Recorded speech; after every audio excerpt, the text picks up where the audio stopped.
We're referencing the pyramid that we're all used to seeing by now. We can simply navigate through the new available material options using our controlled open material platform.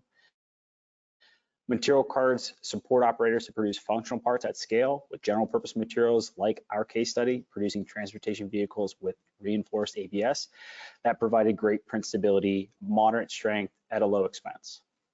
As we work our way up to the high wear components with engineering plastics like nylons, and as Walt kind of explained, they're normally considered difficult due to the fact that they're semi-crystalline materials and they have a fast shrink or crystallinity rate.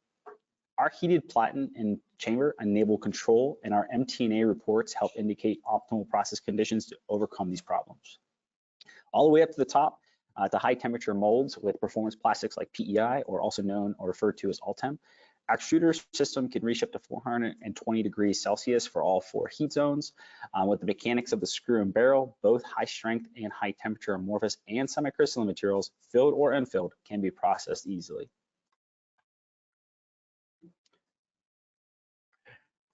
All of the integrated equipment features previously mentioned allow for simple transition from filled to unfilled and amorphous to semi-crystalline materials with ease, increasing the operational efficiency.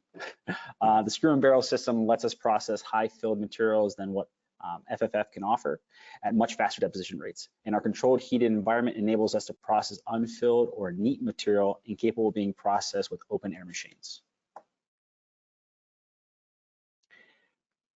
To recap, the material stack consists of the material testing and assessment, which is the foundation for processing materials with pellet bed additive manufacturing, and is our systematic approach to verify equipment capability, identify critical variables, and define process conditions for production. Next, the bead characterization system, which is the collection of critical data points that characterize the extrusion path. 2, the bead area mode, which is our method for generating tool paths based on the BCS results, all built within our designated material card, stored within our material database.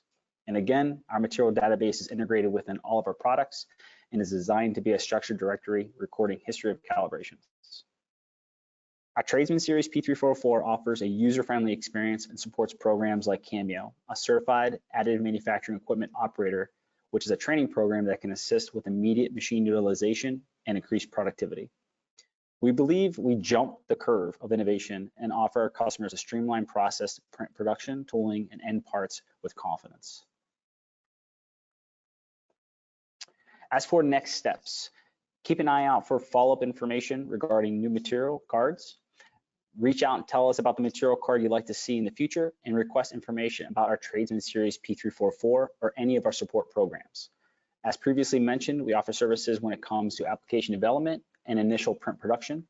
Schedule some time to review part designs. We'll assist with the DFAM, the material testing, and even cost modeling as you plan our integration of our systems in production.